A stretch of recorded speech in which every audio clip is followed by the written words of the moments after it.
देखो, SN1 और SN2 reaction की टेक्स्ट बुक से अगर मार्किंग करनी हो तो किस तरीके से उसकी मार्किंग करेंगे इस पे हम लोग बातचीत कर लेते हैं। ठीक है, जैसे अभी पहली मार्किंग मुझे जो तुमको करवानी है वो SN2 की करवानी है। तो SN2 की मार्किंग के लिए हम क्या लिखें? 2 मिनट।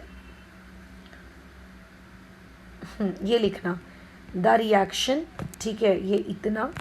उसके बाद लिखना यहाँ से विच फॉलोस, ये लिखना, ये जो बीच का वर्ड है ए, ये काट देना, which follows second order kinetics, ठीक है, इतना लिखना। और उसके बाद लिखना and the rate of this reaction depends on concentration of two reacting species, ठीक है, is known as SN2 reaction. ये इज नोन एज, ये मतलब सबसे पहले तो हमने ये डिफाइन किया कि SN2 रिएक्शन में आखिर होता क्या है या फिर SN2 रिएक्शन आखिर है क्या। ठीक है, उसके बाद आप लोगों को ये लिखना है कंसीडर, ठीक है, सेकंड पॉइंट में कंसीडर कॉमा, कंसीडर के बाद यहाँ से यहाँ तक लिखना, this will be your point number 2। अच्छा, और उसके बाद ये लिखना the reaction is a single step reaction, ठीक है, ये इतना लिखोगे, ये हो जाएगा आपका पॉइंट नंबर 3। अच्छा, और उसके बाद पॉइंट नंबर 4 में आपको ये डायग्राम बनाना है पूरा का पूरा, ठीक है, पॉइंट नंबर 4 में आपको ये क्या करना है, पूरा का पूरा डायग्राम क्रिएट करना है। अच्छा, हो गया। और उसके अलावा क्या करना है, उसके अलावा पॉइंट नंबर 5 में आपको अब क्या लिखना है, ये पॉइंट नंबर 5 यहाँ से, ठीक है, यहाँ तक ये हो जाएगा पॉइंट नंबर 5, डन। उसके बाद पॉइंट नंबर 6 में लिखना है, रुको, हाँ, ये लिखोगे पॉइंट नंबर 6 में कि the transition state contains penta coordinate carbon having 3 sigma bonds in one plane, ठीक है, यहाँ से लेके यहाँ तक, एंड 2 पार्शियल कोवैलेंट बॉन्ड्स। ये हो गया पॉइंट नंबर 6। अच्छा, बाकी कुछ लिखने की ज़रूरत नहीं है। और उसके बाद पॉइंट नंबर 7 में ये the product is found to have, ठीक है, the product is found to have opposite configuration compare to that of substrate, ये हो जाएगा पॉइंट नंबर 7।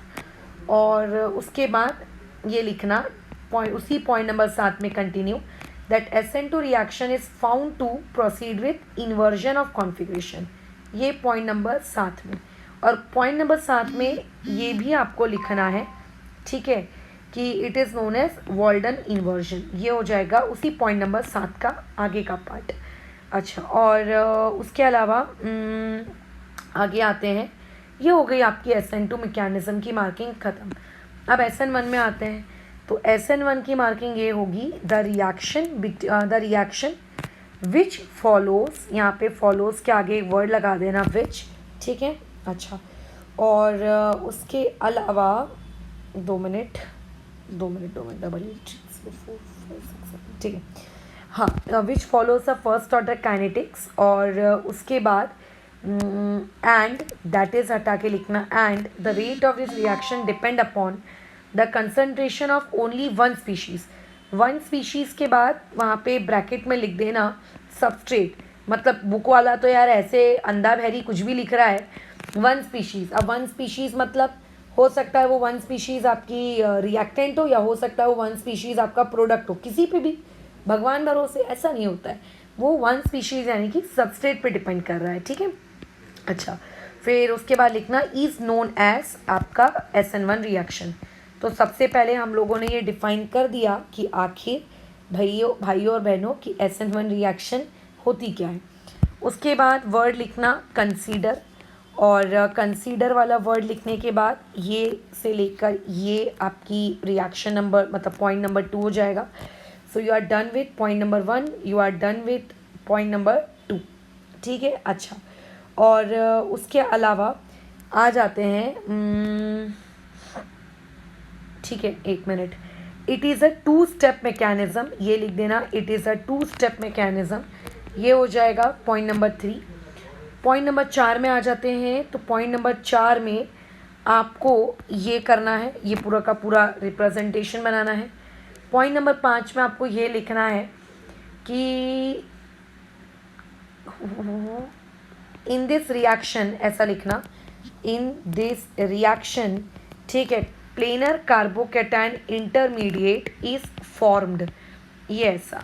तो ये बन जाएगा आपका पॉइंट नंबर 5, ठीक है। अच्छा, और उसके अलावा यहाँ से लेकर यहाँ तक ये हो गया पॉइंट नंबर 6। पॉइंट नंबर 7 में आ जाते हैं। ये लिखोगे the product formed is nearly racemic, और यहाँ से लेके यहाँ तक ये हो गया पॉइंट नंबर 7।